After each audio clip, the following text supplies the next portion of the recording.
जय श्री सद्गुरु देवाय नमः। जय श्री गणपति देवाय नमः। ओम क्रीं कालिकाय नमः। श्री कालिका पुराण 41वां अध्याय। नारद आगमन। ऋषिगण बोले, जगत को उत्पन्न करने वाली काली किस प्रकार पर्वतराज हिमालय की पुत्री पार्वती हुई। दक्षियाणी यानी दक्ष की पुत्री सती ने अपने शरीर को छोड़कर कैसे शिव को पति के रूप में प्राप्त किया। हे महान बुद्धि वाले, उसने पिनाकी यानी शिव के अर्ध शरीर तत्व को कैसे प्राप्त किया, हम पूछने वालों से यह भली भांति कहिए। मार्कंडे जी बोले, हे मुनियों में शार्दूल व्रत श्रेष्ठ मुनिगण, प्राचीन काल में दक्ष की पुत्री सती देवी जिस प्रकार पर्वत पुत्री पार्वती हुई तथा जैसे उन्होंने शिव के अर्धांग को प्राप्त किया, उसे आप सब सुने। प्राचीन काल में जब दक्ष की कन्या देवी सती ने अपने शरीर का त्याग किया, तभी वह मानसिक रूप से हिमालय पर्वत व मेनका को प्राप्त हुई थी। जब दक्ष कन्या सती ने हिमालय पर्वत पर शिव के साथ विहार किया था, उस समय मेनका उसकी सहायिका हुई थी। हे द्विजों, उन्हीं की पुत्री हूँ, यह मन में ध्यान कर देवी ने प्राण छोड़े, तब वह हिमालय की पुत्री हुई। जिस समय दक्ष पर क्रोध करके प्राचीन काल में दक्ष पुत्री सती देवी ने प्राणों को छोड़ा था, उसी समय मेनका देवी ने उस शिवा यानी काली की आराधना करने की कामना व्यक्त की थी। जो शिवा माया है, जगत का पालन करने वाली है, योग निद्रा सनातन स्वरूपा, सभी प्राणियों को मोहने वाली तथा सभी स्वर्गस्थ देवताओं की शरण स्थली है। वे मेनका देवी भगवती की आराधना हेतु अष्टमी को उपवास कर नवमी की तिथि को मोदक के नैवेद्य, चूर्ण, खीर, गंध, पुष्प आदि से पूजन करती। इस प्रकार उन्होंने चैत मास से आरंभ कर 27 वर्षों तक प्रतिदिन संतान की इच्छा से पवित्रता पूर्वक भली भांति पूजन किया। हिमालय की राजधानी औषध प्रस्थ में गंगा के तट पर भगवती की मिट्टी की मूर्ति बनाकर कभी निराहार रहकर कभी व्रत करती हुई शिवा यानी कालिका में अपना मन लगाए हुए परम ऐश्वर्य को चाहने वाली उस मेनका देवी ने 27 वर्ष व्यतीत कर दिए। इस प्रकार आराधना करते हुए 27वें वर्ष के अंत में जगत माता जगत रूपाणी प्रसन्न हुई तथा प्रत्यक्ष हो बोली। देवी बोली, हे देवी मेनका, तुमने पहले जो कुछ प्रार्थना किया था वह सब अब मुझसे प्रार्थना करो। तुम्हारे हृदय में जो कुछ भी इच्छित होगा वह मैं तुम्हें प्रदान करूंगी। मार्कंडे जी बोले, तब उस मेनका देवी ने प्रकट हुई कालिका देवी को देखते ही प्रणाम किया और यह वचन बोली। मेनका बोली, हे देवी, आपका प्रत्यक्ष रूप आज मेरे द्वारा देखा गया है। हे शिव, यदि आप प्रसन्न हो तो मैं आपकी स्तुति करना चाहती हूँ। मार्कंडे जी बोले, तब उस सबको मोहित करने वाली कालिका देवी ने माँ ऐसा कहकर अपने सुडोल तथा सुंदर बाहुओं से मेनका का आलिंगन कर लिया। तब उस मेनका देवी ने अपने सन्मुख प्रकट हुई उस शिवा कालिका परमेश्वरी की इच्छित वचनों द्वारा स्तुति की। मेनका बोली, संपूर्ण जगत को प्रेरित करने वाली, लोक को धारण करने वाली, सब कामनाओं की अथवा सभी की कामनाओं की पूर्ति करने वाली, जगत का पालन करने वाली चंडिका देवी को मैं प्रणाम करती हूँ। मैं नित्य आनंद स्वरूपा ज्ञानमय योग निद्रा जगत को उत्पन्न करने वाली ब्रह्मा विष्णु शिव स्वरूपा शुद्ध सत्व शिवा देवी को प्रणाम करती हूँ। मायामयी स्वयं महामाया भक्तों का शोक नष्ट करने वाली कामदेव की स्त्री भद्रा कल्याण कारिणी चिति चैतन्य रूपा उन आप शिवा देवी को मैं नमस्कार करती हूँ। सत्व गुण की अधिकता के कारण जो नित्य होने वाली अर्थात मूल प्राकृतिक है, जो शाश्वत बुद्धि स्वरूपा भी है, वही आप यतियों के बंधन को दूर करने का कारण है। इस प्रकार का आपका कौन सा प्रभाव है जो मेरे जैसी स्त्रियों द्वारा वर्णन किया जा सके।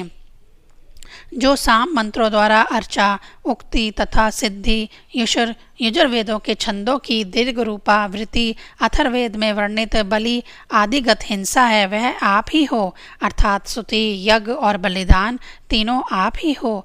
ऐसी आप सदैव मेरी अभीष्ट कामनाओं को पूर्ण करो, जिससे नित्य और अनित्य भागों से रहित हो शरीर में स्थित तंत्र मात्राओं द्वारा प्राणी मात्र का संचालन किया जाता है, उनमें सदैव शाश्वत रूप से विद्यमान रहने वाली आप शक्ति हो। कौन ऐसी स्त्री है जो आपकी वर्णनीय विशेषताओं का वर्णन करने में समर्थ हो? जगत को धारण करने वाली धरती भी आप ही हो, नित्य प्राकृतिक रूप वाली भी आप ही हो, जिसने ब्रह्मा को भी अपने वश में कर लिया है। हे माता, ऐसी जो नित्य अविनाशी आप हो, वह मेरे पर प्रसन्न हो। आप अग्नि के भीतर रहने वाली उसकी शक्ति हो, आप ही सूर्य की किरणों की दायिका शक्ति भी हो, आप ही चंद्रिका में पर्याप्त रूप से स्थित अर्धानी शक्ति भी हो। ऐसे आप अंबिका को मैं नमस्कार करती हूँ, मैं आपकी स्तुति करती हूँ। आप कामी जनों के लिए स्त्री स्वरूपा हो तथा आप ऊर्ध्वरेतस योगी जनों के लिए विद्या हो। सभी प्राणियों के अंतर में विद्यमान वांछा भी आप ही हो और आप ही विष्णु की माया भी हो, जो अनेक रूपों को नित्य धारण कर इस संसार की सृष्टि, पालन और संहार क्रमशः ब्रह्मा, विष्णु तथा शिव की कारणभूत हो, उनके ही माध्यम से करने वाली है। ऐसी आप आज मुझ पर प्रसन्न हो। आपको बार बार नमस्कार है। मार्कंडेय जी बोले, तब जगत की माता कालिका देवी ने मेनका से पुनः कहा कि वह अपना मनोवांछित वर मांग ले। तब उस यशस्विनी मेनका ने सब प्रथम वीर्य, पराक्रम, आयुष तथा रिद्धि सिद्धि से युक्त 100 पुत्रों का वर मांगा। तत्पश्चात तीनों लोकों में दुर्लभ, दोनों कुलों को आनंदित करने वाली, गुणों से युक्त सुंदर रूप वाली एक पुत्री का भी वर मांगा। तब भगवती ने मुस्कुराते हुए मुनियों के समान आभा वाली मेनका से उसके मनोरथों को पूर्ण करती हुई कहा। देवी बोली, तुम्हारे 100 प्रकर्मी पुत्र होंगे, जिनमें एक बलवान, मुख्य और सर्वश्रेष्ठ होगा तथा देवताओं, मनुष्य, राक्षसों एवं संपूर्ण जगत के कल्याण के लिए मैं स्वयं तुम्हारी पुत्री होंगी। तुम सदैव अपने संतानों को सुखपूर्वक जन्म देने वाली तथा पतिव्रता होगी। तुम बहुत प्रजावती होने पर भी अपने मुख कभी ना मैलिन पड़ने वाले रूप से युक्त सुंदरी होगी। मार्कंडेय जी बोले, ऐसा कहकर जगत का पालन करने वाली कालिका देवी वहीं अंतर्ध्यान हो गई तथा मेनका ने भी प्रसन्नता को प्राप्त कर अपने निवास स्थान में प्रवेश किया। तब समय आने पर मैनाक नामक उत्तम पर्वत को, जो आज भी अपने पंखों के सहित समुद्र के भीतर निवास करता है तथा देवेंद्र से स्पर्धा करता है, सती मेनका देवी ने जन्म दिया। उस सती मेनका देवी ने महान प्रकर्मी, महान सत्वबल से युक्त, सभी गुणों से संपन्न अन्य 100 पुत्रों को क्रमशः जन्म दिया, यानी 99 पुत्रों को जन्म दिया। तब वह जगन्मयी योग निद्रा कालिका, जिन्होंने अपने सती रूप को पहले ही छोड़ दिया था, जन्म ग्रहण करने के लिए मेनका के यहाँ गई तथा समय के अनुरूप वह शिवा मेनका के गर्भ से उसी प्रकार उत्पन्न हुई जैसे लक्ष्मी समुद्र से उत्पन्न हुई थी। पार्वती जन्म। चंद्रमंडल से उद्धत आकाश गंगा की भांति बसंत ऋतु में चैत महीने की 9वीं तिथि को उत्तम नक्षत्र और योग में अर्धरात्रि में कालिका देवी पार्वती रूप में उत्पन्न हुई। तब उनके उत्पन्न होते ही दिशाएं प्रसन्न साफ हो गई, सब और शुभ, सुगंधित, गंभीर तथा अनुकूल वायु बहने लगी। पहले फूलों की तत्पश्चात जल की वर्षा होने लगी, अग्नियां शांतिपूर्वक जलने लगी, घने बादल भी गंभीर गर्जन करने लगे। उनके जन्म लेते ही सभी कुछ स्वस्थ हो गया। नीले कमल की पंखुड़ियों के समान रंगों वाली उन कालिका देवी को उत्पन्न हुआ देखकर उन मेनका देवी ने अत्यधिक प्रसन्न हो आनंद का अनुभव किया। उस समय देवताओं ने बारंबार प्रसन्नता का अनुभव किया तथा अंतरिक्ष में स्थित गंधर्व एवं अप्सराओं के समूहों ने स्तुति की। अन्नप्राशन के दिन उस नील कमल की पंखुड़ी के समान श्याम रंग वाली अपनी पुत्री का नाम हिमालय ने काली ऐसा रखा। वह पर्वत पुत्री अपने समस्त बंधुओं द्वारा कालिका, पार्वती तथा गिरी नंदिनी आदि नामों से पुकारी गई। तब जिस प्रकार वर्षा ऋतु में गंगा या शरद ऋतु में चांदनी बढ़ती है, उसी प्रकार वे कल्याणकारिणी काली भी पर्वतराज हिमालय के घर में बड़ी होने लगी। चंद्रबिंब की कला की भांति वे सुंदर अंगों वाली प्रतिदिन बढ़ती हुई काली अत्यधिक सुंदरता को प्राप्त करने लगी। वे कालिका बाल भाव को प्राप्त कर अपनी सखियों के साथ प्रसन्नता पूर्वक उसी प्रकार क्रीड़ा करती जैसे नदियों के बीच बढ़ी हुई कालिंदी यमुना शोभमान होती है। हे द्विजश्रेष्ठों, वर्षा ऋतु में जैसे काली घटा अपने आप बढ़ती है, उसी प्रकार उन देवी ने पूर्व जन्म से वश में किए हुए षड गुणों के विकास को स्वयं प्राप्त किया। उन देवी ने अपने गुणों से देव कन्याओं को, रूप से अप्सराओं को तथा गायन से सभी गंधर्व कन्याओं को जीत लिया। वे कल्याणी बालावस्था में ही निरंतर अपने बंधुओं में प्रिय हो गई। उन्होंने अपने गुणों से अपने बंधु वर्ग तथा माता पिता को संतुष्ट कर लिया। तब वह जगन्माता नित्य अपनी माता की स्तुति तथा पिता के पूजन में भाइयों के सहित सदैव तत्पर रहती थी। जिस प्रकार यमुना सूर्य के पास रहती है, उसी प्रकार वह जगन्माता कन्या रूप में सदैव अपने पिता हिमालय के निकट रहा करती थी। एक बार पर्वतराज हिमालय उन देवी को निकट बैठा पुत्रों के साथ एकृत हो शोभमान हो रहे थे।